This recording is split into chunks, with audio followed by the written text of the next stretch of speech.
Hola a todos, bienvenidos a un nuevo vídeo de la parte de mecanizado. En este caso dedicaremos estas diapositivas a hablar de operaciones de fresado. Como ya sabéis, en el caso del fresado el movimiento de corte vuelve a ser circular, pero en este caso lo tiene la herramienta. De nuevo utilizaríamos velocidades de rotación, bien en radianes por segundo o en revoluciones por minuto para cuantificar esa velocidad de revolución de la herramienta en este caso. En cuanto al avance, en el caso del fresado, suponemos que el avance lo va a tener la herramienta. Un desplazamiento habitualmente lineal en una o en varias direcciones y que en cualquier caso representa una velocidad que o bien se expresa como un avance por diente o por filo, que sería el desplazamiento en milímetros que realiza la pieza desde que pasa un diente hasta que pasa a cortar el siguiente diente o filo, o bien cuantificando ese movimiento por milímetros por revolución, es decir, la distancia que se desplaza en ese movimiento de avance por cada revolución de la herramienta, o finalmente como una velocidad, digamos, tradicional con milímetros por minuto, milímetros por segundo, es decir, distancia por unidad de tiempo. Pero en los tres casos son parámetros que hacen referencia a la misma magnitud, al mismo movimiento, en este caso de la pieza, solo que se pueden utilizar unidades diferentes.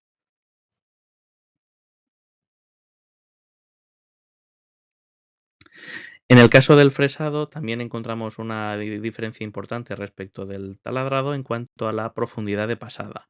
ya que aquí para dimensionar adecuadamente el corte, el mecanizado que estamos realizando, vamos a trabajar fundamentalmente con dos dimensiones, la profundidad de pasada axial y la profundidad de pasada radial, ambas medidas en milímetros, en unidades de longitud. La axial será aquella que sea paralela al eje de la herramienta, en este caso, y la radial la que esté dispuesta según el radio de la herramienta.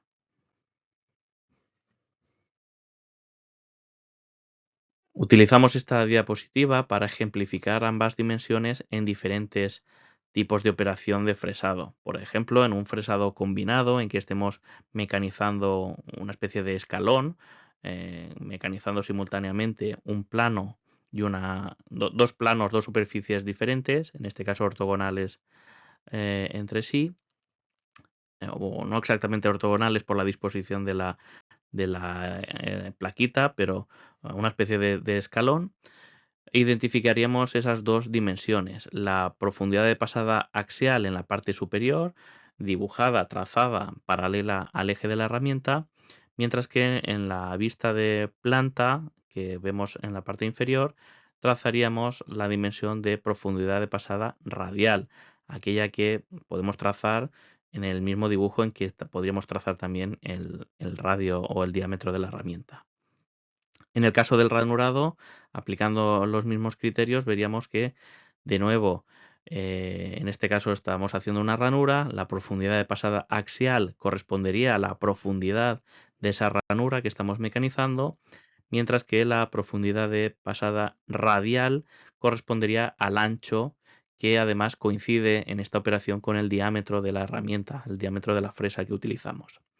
Y finalmente estaríamos ante el caso de un planeado utilizando un plato de plaquitas grande, más grande que la pieza,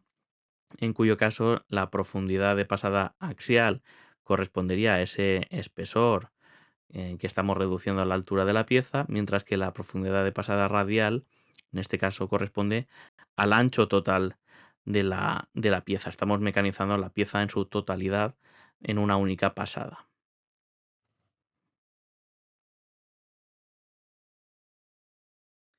También lo podemos identificar en otras configuraciones, por ejemplo, de fresado periférico o ranurado también en un fresado, en una fresadora horizontal, donde veríamos igualmente los parámetros de profundidad de pasada radial y axial según las vistas que utilizamos.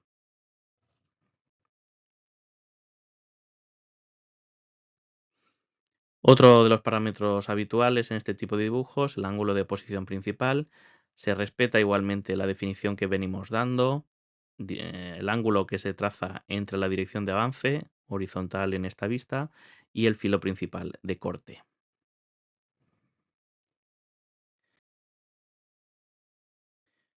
Y para aplicar adecuadamente el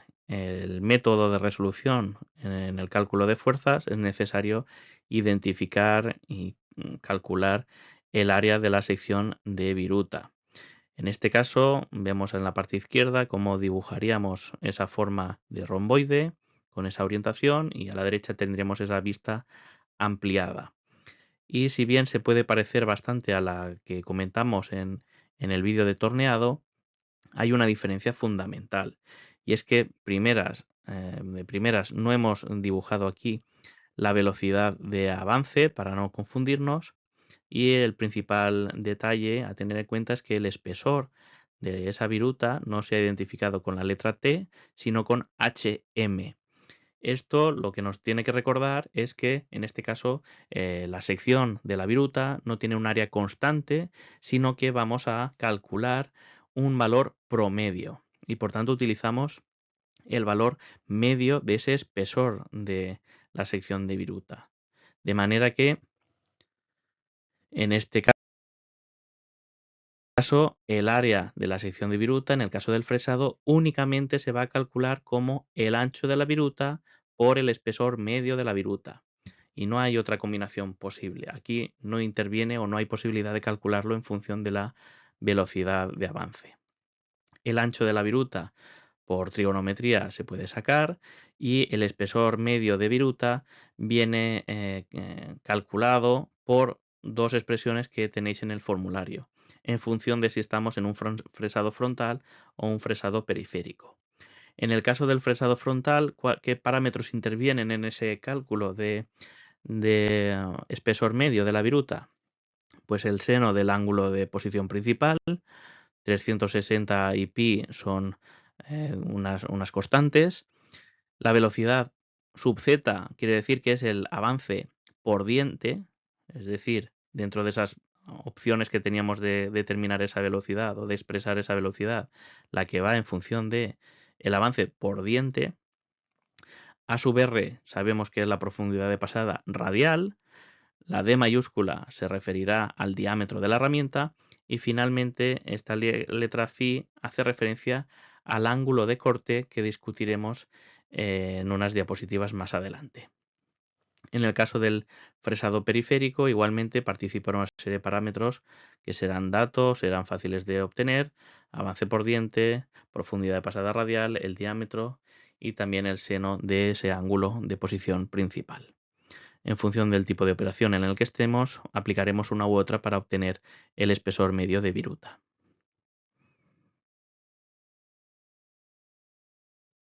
A nivel de representación del ángulo de desprendimiento, aplicaremos los mismos criterios que vimos en el torneado, extendiendo la dirección del filo principal de corte, dibujando 4 cuadrantes y una velocidad de corte hacia fuera del dibujo, y vemos que en la parte izquierda de ese eje principal que hemos pintado inicialmente tendríamos material, tendríamos pieza, por tanto podemos hacer algún tipo de rayado para indicar que en esos cuadrantes está ocupado por la pieza, y con esa velocidad de corte hacia afuera lo que representamos es que nuestro filo está en la zona inferior empujando hacia arriba la viruta y deformándola hacia arriba. Una vez ubicados tanto el filo como la viruta, podremos trazar ya los tres ángulos principales, alfa, beta y gamma, ángulo de incidencia, ángulo de filo y ángulo de desprendimiento. De nuevo, el más importante o el que va a resultar más relevante en nuestros cálculos va a ser gamma, y debemos ir con cuidado en función de si es positivo o negativo. Y como os comentaba anteriormente, un ángulo que va a ser también utilizado en los cálculos y que es muy característico de las operaciones de fresado es el ángulo de corte, que en definitiva lo que nos está marcando o indicando es qué porción de la herramienta está realizando un corte efectivo. Si nos fijamos en el caso de la izquierda, del fresado combinado,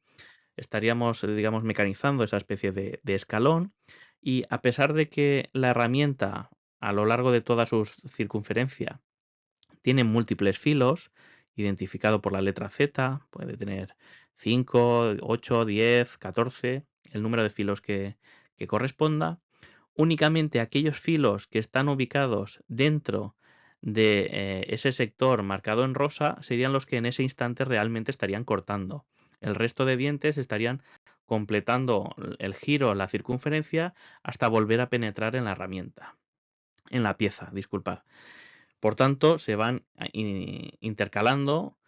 se van alternando cuáles son los dientes que entran a cortar, salen, se completan el giro, vuelven a penetrar en la herramienta, cortan, salen de la pieza, pero únicamente en ese sector más resaltado es la zona donde se está produciendo el corte y esa es la porción de los dientes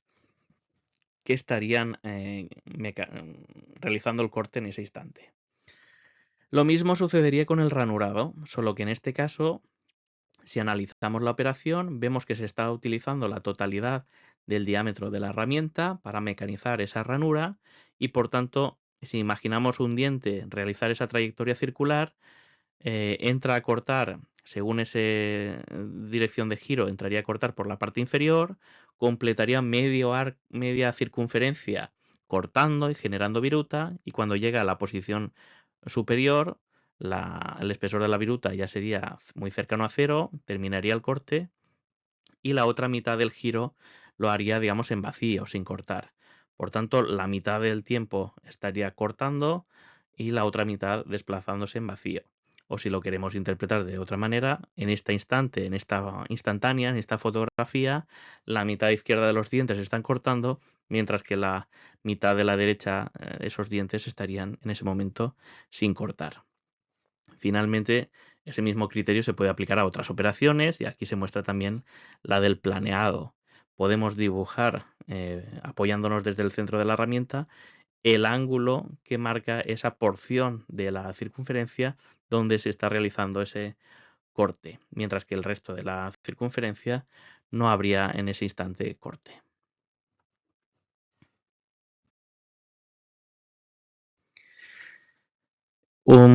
Considerando todos estos parámetros y todos estos conceptos, aquí se presenta lo que sería un dibujo típico en el caso de los problemas de fresado. En este caso se está haciendo un planeado, pero que lo que viene a ilustrar es la necesidad, en primer lugar, de representar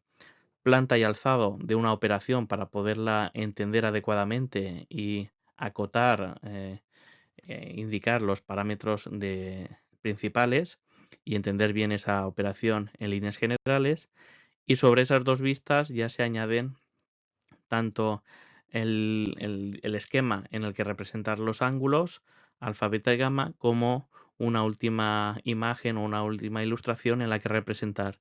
la sección de la viruta que estamos generando. En cuanto al método de resolución de la fuerza de corte, nos basamos igualmente en ese método o en ese modelo de presión de corte,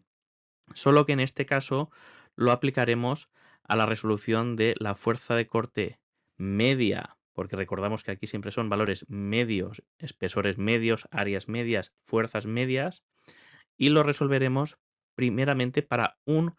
único filo, para un único diente,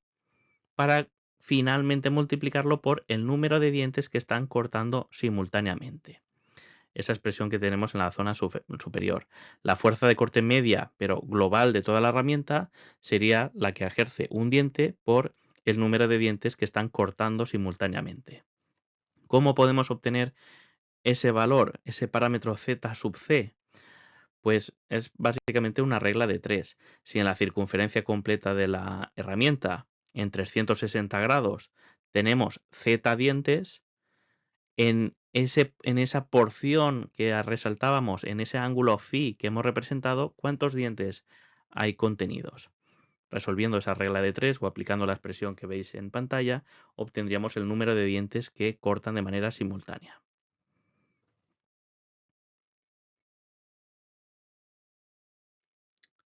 Otro tipo de operaciones de cálculos típicos en este tipo de ejercicios, pues o bien calcular el par como una fuerza por la distancia respecto del eje de giro. En este caso es muy habitual utilizar como distancia el propio radio de la herramienta, ponerse a calcular distancias en el centro del filo, de la plaquita, digamos que las diferencias son muy sutiles y habitualmente se utiliza directamente el radio de la herramienta.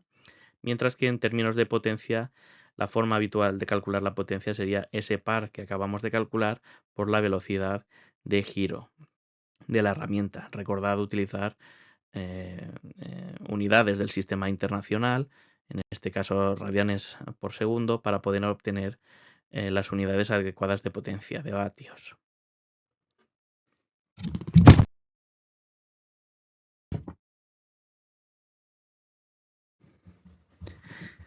Y por último, también representado en esta imagen, las fuerzas, tanto la fuerza normal, que sería perpendicular